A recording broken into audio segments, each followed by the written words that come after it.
ください。あそこにうっすらと山が見えるでしょ。赤竜山脈ですよね。正解です。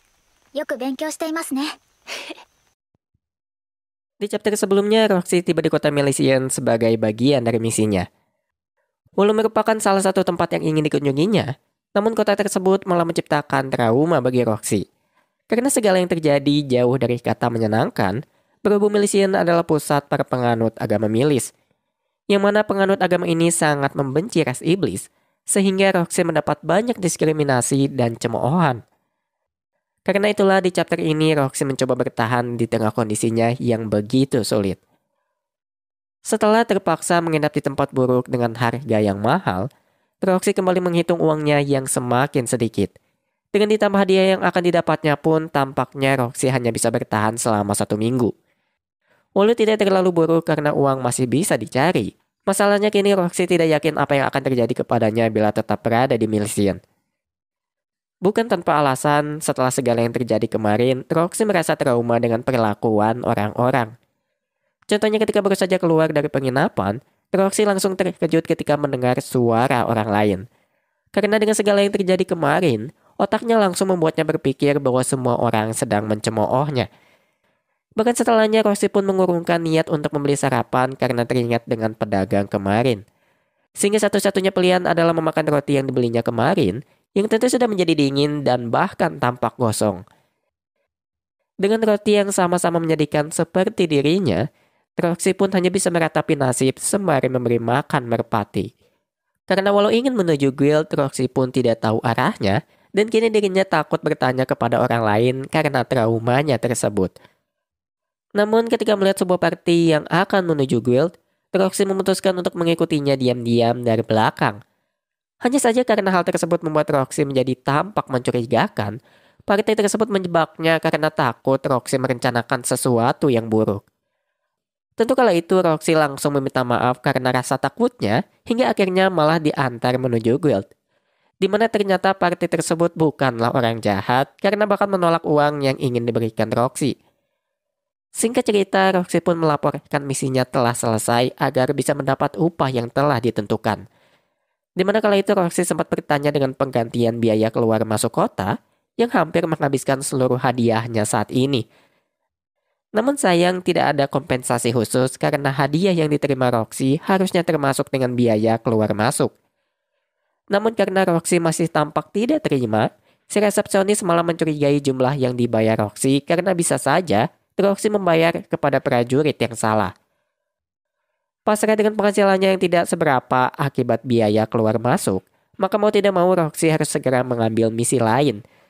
Dan karena dirinya masih saja sendiri, maka Roxy ingin mencari misi tingkat B yang aman walau dilakukan secara solo.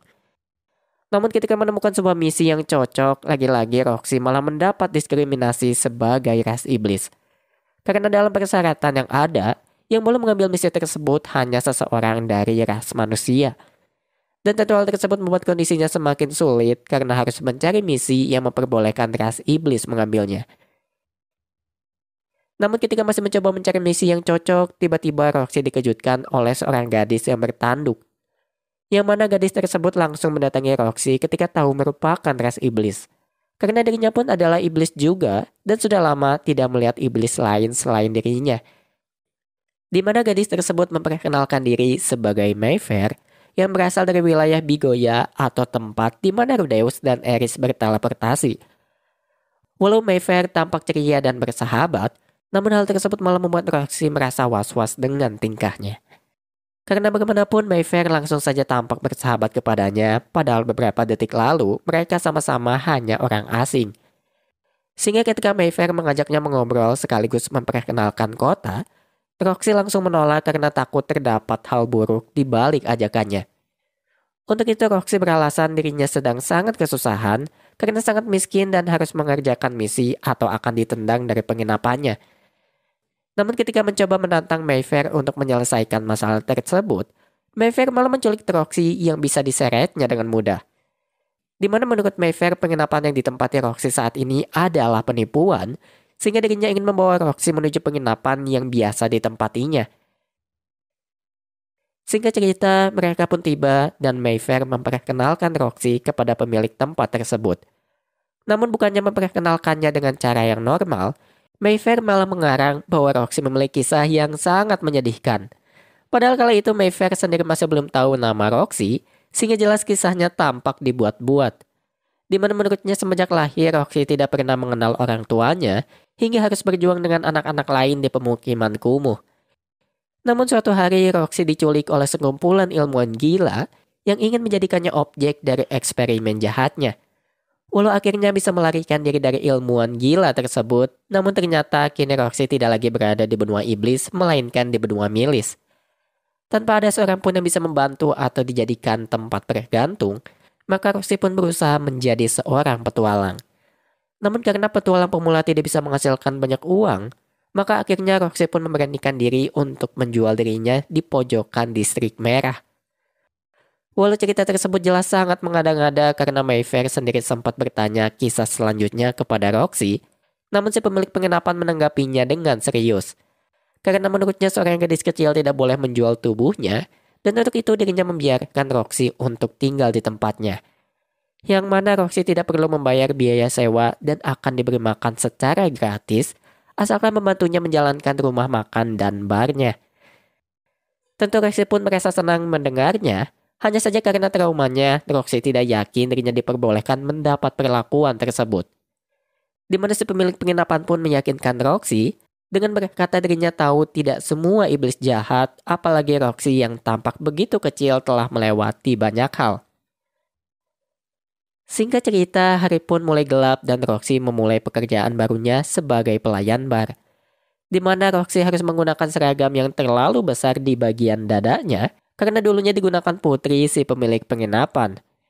Di mana ternyata putrinya tersebut sudah menikah, namun si pemilik tidak rela dengan hal tersebut. Karena bagaimanapun putrinya menikah ketika baru berusia 13 tahun dan suaminya adalah anak dari rival bisnisnya. Dan hal tersebut malah membuat Roxy bertanya-tanya, mengapa tidak ada satupun pria kecuali si lolicon yang mendekatinya, padahal usianya sudah menginjak 24 tahun. Selanjutnya, selama bekerja, tentu Roxy merasa sedikit kesulitan karena baru pertama kali menjadi pelayan. Di mana kala itu Roxy sempat dibuat kaget oleh seorang pelanggan yang tiba-tiba menangis karena Roxy tampak begitu kecil sama seperti putrinya di rumah. Selain itu yang namanya bar, tentu banyak orang mabuk yang mencoba menggoda Roxy dengan melakukan berbagai hal aneh. Dan disinilah Mayfair melindungi Roxy dengan mengancam si pelanggan, sembari menasihati Roxy untuk bertindak bila terjadi sesuatu. Sehingga si pelanggan pun akhirnya meminta maaf kepada Roxy, sembari memberikan bir sebagai bentuk permintaan maafnya. Sementara Mayfair panik karena anak kecil tidak boleh meminum bir, Roxy sendiri malah menghabiskannya dengan cepat. Sehingga akhirnya Roxy pun mabuk dan berkata akan bernyanyi sebagai permintaan maafnya. Mengesampingkan nyanyiannya yang entah bagaimana, Roxy pun akhirnya muntah dan membuat semua orang menjadi panik. Keesokan harinya, Roxy pun terbangun di kamar barunya. Walau kepalanya sakit akibat mabuk kemarin, namun kini Roxy merasa hatinya terasa lega berkat segala yang terjadi. Karena dengan demikian, Roxy tidak merasa sendiri lagi, karena bisa merasakan kehangatan dari kebaikan seseorang. Sehingga kali ini Roxy kembali mempelajari hal penting lain, yaitu tidak semua orang akan membencinya hanya karena dirinya adalah ras iblis.